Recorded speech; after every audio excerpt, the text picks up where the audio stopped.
Hello, this is Bug News, and today we're going to talk about Love and Marriage DC. For those of you who don't know, Love and Marriage DC is a show that's on the OWN network. Comes on Saturday nights, if I'm correct, and I think it's at 8 a.m. And the cast of Love and Marriage DC are Arena Taylor, or Tyler, I'm sorry, Quicksilver, and Ashley, Joi and Clifton, Sharrell, and Black. And then you have your friend-alongs,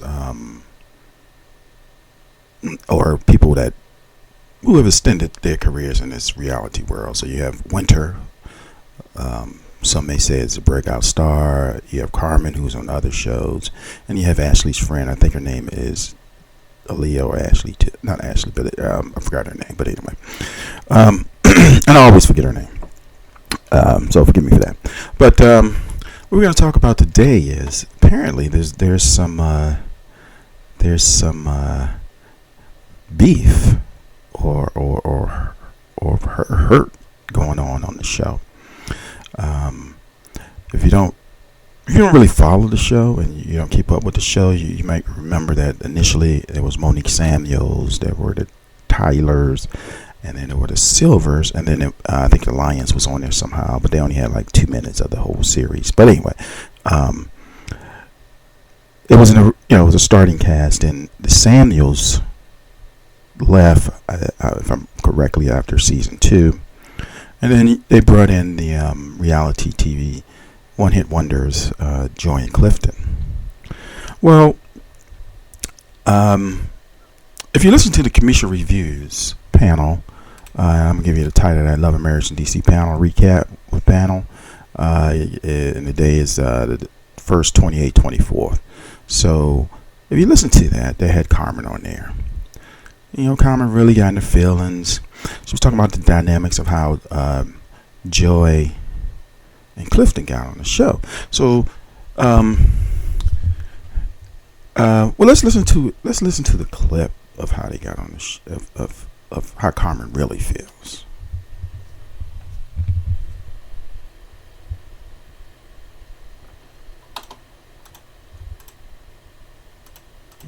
I'm sorry, man, a little technical thing, but let me set it up here. Let's listen to this clip of how she really feels.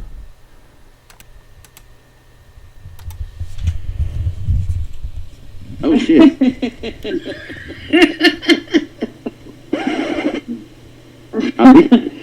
All I'm gonna say is a broke bitch ain't ever gonna check a bitch like that. Amen. Let the church say amen. Can we pass the collection plate? If I put you on, I'm not gonna act like you on because of yourself.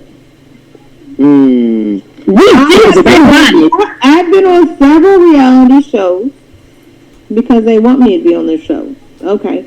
And you will see on the reality show that I brought on the castaways that I decided to bring on. What the fuck you not going to do? Castaways? What you not going to do is like you doing something without me. Okay? This is the reality. I will give props to people who have props. And that's what Okay, so that's just like I say, you can listen to the whole interview. I don't want to take everything, but you can listen to the whole interview if you choose to. It's really towards the end. I don't know, maybe the last 30 minutes of the thing where things got. I mean, it was some heated stuff said, but really got heated. So how it all pretty much started is for some reason Joi, I never noticed it, and that's probably because they always shoot the shots, I think, from the torso up. If I'm explaining that right, you rarely see the whole body of the individual. So what they were saying is that Joi wears a lot of jumpsuits. I didn't see a problem with it. That's her thing. Maybe she's so comfortable in jumpsuits. I know she doesn't wear a lot of jumpsuits when she's doing her singer performances, and I do recall on Radio Love, I do recall her having on jumpsuits. Now, I'm pretty sure they weren't the same jumpsuits, but maybe that's her thing. I know Joy's probably a little tomboyish, and I know it sounds like I'm taking pity on Joy, but I'm just explaining. It's the jumpsuit things, because I myself, I wear a lot of the same things. So I mean, if that's her thing, I mean, but that's how it all started. So then people started to ask questions, and because Carmen made the comment that she put them on, and somebody said, well, how you put them on? I don't understand, right? So basically, what she was saying is that, so I mean, a lot of people don't know Carmen is like a PR or publicist. She's also highly integrated, I'm gonna say, in the DMV, I guess, society, and mostly because I think she deals with a lot of NFL players or professional athletes in the past. And then I don't know her. Other than that, I don't know her background in that area. She's more connected to the media side, if you know what I mean. What I mean by the media, getting you on TV, getting you on radio, getting you in print, coming up with strategies, what have you. So, which is a plus. No one can deny that. She might be a local gatekeeper for all we know.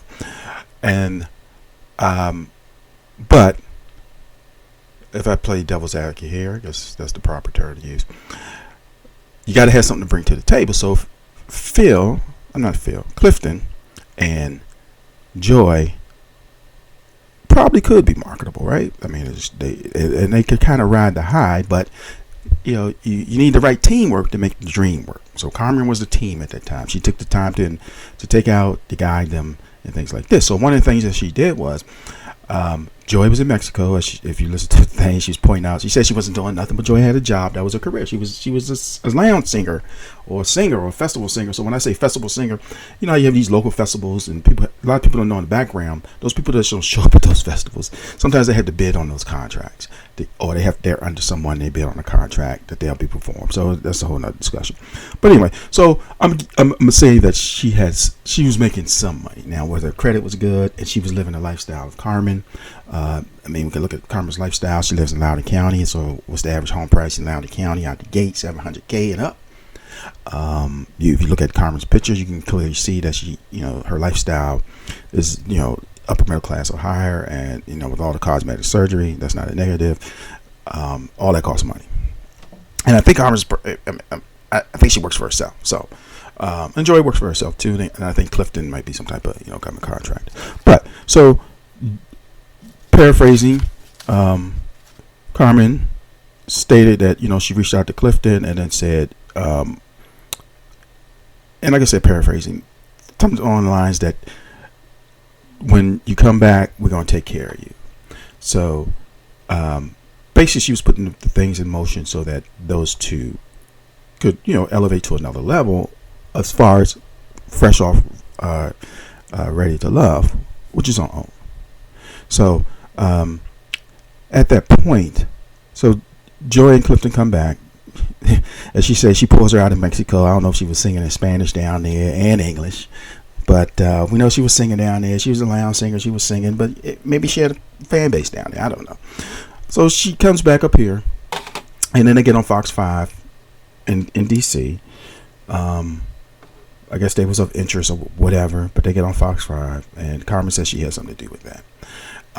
During that process, she told her to connect up, go over there and kiss Arena and Jamie's ring, and go to all events, blah blah blah blah blah blah blah blah blah, whatever. So and then next thing you know, they was on the show. So what Carmen says she was upset about was, is that now they're taking her out of, I guess they call it the threesome. I don't know what that means, but they've removing her as if Carmen didn't have a play in their current success value. And the reason I say value, I believe people are successful with value, is that, okay, you're on TV, you can get these appearance fees, you wouldn't get that type you can get that type of money. You might get a record deal, or even if you get a record deal and it's successful, you're gonna get some upfront money, all this and that. But that's what she was upset about. She said they were using the same blueprint, and I'm skipping over some things, but they were using the same blueprint like on their social media, but they're not, including Carmen in. So people were asked, did they have a new publicist, which is a logical thing. In addition to that, Carmen's going to be both of their publicists, but Joi couldn't afford it. So she was, just Clifton published. So basically, it was a package deal. Clifton was covering the thing. A lot of people don't know. Sometimes you do need a publicist, because it is like you may not know. It's just kind of a gatekeeper thing. And then, like, if you're busting through, if you try to bust through non-traditionally, you will face resistance unless you get a good bump to intimidate the others. Is say, oh, okay, you want to get dirty? I can get dirty. But anyway, that's a whole other discussion. But like I said, so 9 times out of 10, you're going to need a publicist, right? And like I said, if you don't have a publicist, it's what they say is levels to this. And people see it, and they don't want nobody to say, well, Bug News ain't got no publicist. Well, I need you. And I'm hoping that Joi and Clifton do have another publicist, because like I said, there's still levels to it. It's still people you got to talk to, still people, relationships and trust. It's just, I'm not going to cut John off because I've been dealing with John for 20 years, and that's how we do things around here, you see. So basically, maybe Carmen knew John, and John's just a fictional person, and she got him to the next level in the gate. And this is all alleged. I mean, this is based on Carmen's testimony. Of course, you can, like I said, it's on Commission Reviews. It's not my testimony, so don't be coming at me sideways. But it's very interesting. So we have a break in on Love and Marriage in DC. We want to do another video with another group of Love and Marriage in DC people. Did a panel that was very interesting too. But this is Bug News. Please like, share, subscribe, and comment, and tell me what you think about this interesting situation.